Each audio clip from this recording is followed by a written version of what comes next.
Well, good afternoon. Happy Friday, August 14th. Mark Milam here. Let's get right to it. A bit of a sideways week for mortgage rates. Not significant improvement, not significant degradation, and that's a little bit surprising. And the reason is that inflation showed signs of moderating this week. Now, we're a far cry from the Fed's target rate for inflation, which is 2%. Inflation ticked in this week with the consumer price index around 3.4%. But if you strip out energy costs, we're getting down and towards the mid twos for inflation year over year increase. We saw jobless claims tick up a little bit, not a lot. And then the producer price index, which is what businesses pay each other, came in very tepid, very low on Thursday.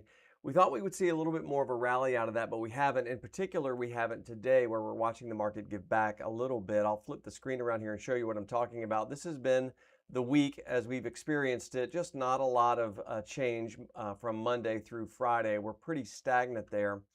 And what's interesting about this is that when you start looking at Fed fund futures, when you start looking at what the participants think is going to happen in the market at the next Fed meeting in September, we've really started to wind down our potential for interest rate hikes. We're down to 32% as a probability of a Fed rate hike. That sounds like good news. If we look back a month ago, we were at about 50%. We dropped to 44% a week ago, 34% a day ago, down to 32% now. And while that might sound like good news, here's what's really interesting. What's happened here to the 10-year Treasury as we have experienced this Fed rate cycle? So the Fed began cutting the Fed funds rate back in September of 2024, almost 2 full years ago. And the Fed over this time period has cut the Fed funds rate. They've stalled, they've cut it again, they've stalled, which is where we are now. But over that time period, we've seen the Fed funds rate cut by 175 basis points. That's not nothing. But since they started cutting, what's fascinating is the 10-year Treasury has actually risen almost 100 basis points. So you've got the Fed cutting on the short end of the yield curve. You've got the 10-year rising on the long end of the yield curve.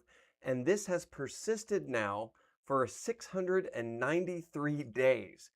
That, my friends, is a record. We have never had a cycle like this, a Fed rate cutting cycle, where the 10-year has actually gone up, and it has persisted this long. Never before in modern history have we experienced this, dating back to 1969. We have 14 recorded Fed rate cut cycles, and we've never seen the 10-year behave like this for as long as this. What does that tell us? Well, it's interesting because let me show you what's happening with mortgage rates. As goes the 10-year, so go mortgage rates.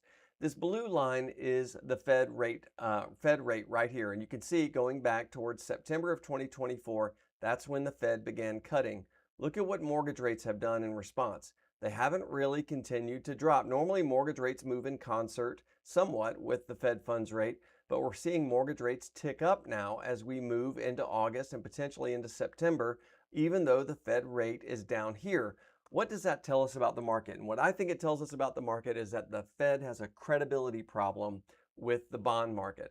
The bond market wants to see inflation squashed. And until the Fed gets serious about hiking rates in order to push down inflation, then I think we're going to see the long end of the yield curve, particularly the 10-year Treasury, which directly impacts mortgage rates. I think we're going to see it respond like this. Fascinating and very counterintuitive to think this. But I believe that if the market thought the Fed was going to hike in September, we would actually see mortgage rates improve. We would see the 10-year come down. We would see housing become more affordable.